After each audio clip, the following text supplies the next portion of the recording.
किसी जंगल में एक शेर रहता था।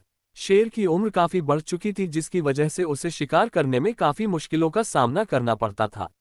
बढ़ती उम्र और शिकार ना मिलने के कारण वह दिन प्रतिदिन कमजोर होता जा रहा था। एक दिन शेर को जंगल में चमकती हुई चीज मिली, जिसे देखकर वह भौंचक्का रह गया। शेर ने सोचा, अरे ये क्या है जो इतना चमक रहा है?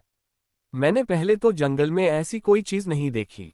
शेर उस चमकती हुई चीज को उठा लेता है और उसे अपने पास रख लेता है।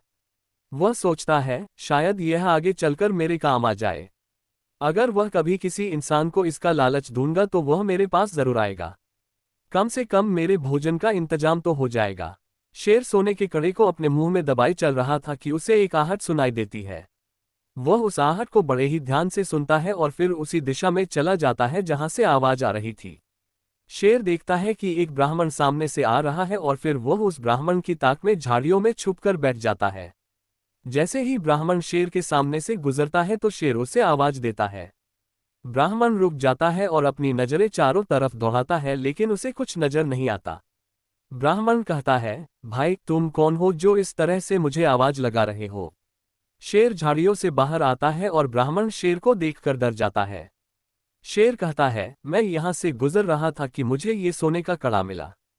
क्योंकि ये मेरे किसी काम का नहीं है, इसलिए मैं इसे किसी और को देना चाहता हूं। ये सुनकर ब्राह्मण ने कहा, तुम तो एक जानवर हो और मुझे मारकर खा जाओगे। शेर ने जवाब दिया, मुझसे डरने की आवश्यकता नहीं है। मैं बहुत बूढ़ा हो चुका हूं। मेरे दांत टूट चुके हैं और नाखून भी घिस गए हैं। शेर ब्राह्मण के मन की बात भांप जाता है और उसे लालच देते हुए कहता है, डरने की जरूरत नहीं है। लो, ये कड़ा तुम ले जाओ और इसे रख लो। कम से कम तुम्हारे काम तो आएगा। ब्राह्मण ने शेर की बात का कोई जवाब नहीं दिया और डरकर अपनी जगह खड़ा रहा। शेर ने सोचा, ये ब्राह्मण तो टस से मस हो ही नहीं रहा है। मैं इससे कैसे लालच दूं? शेर फिर से ब्राह्मण को झांसे में लाने की कोशिश करता है और कहता है, सुनो, ये असली सोने का कड़ा है। अगर तुम्हें नहीं लेना है तो कोई बात नहीं, मैं इसे किसी और को दे दूंगा। मैं चलता हूं।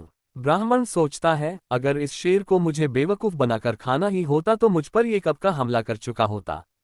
अब तक इसने हमला नहीं किया है। शायद ये सच बोल रहा है। मैं बेकार में ही इससे डर रहा हूं। ऐसा सोचते हुए ब्राह्मण उस कड़े के लालच में शेर के पास चला जाता है। जैसे ही वह शेर के पास पहुंचता है, शेर ब्राह्मण को मार कर खा जाता है और लालच के कारण ब्राह्मण की मृत्यु हो जाती है। हमें सदैव अपने विवेक से काम लेना चाहिए और किसी भी प्रकार के लालच में नहीं आना चाहिए।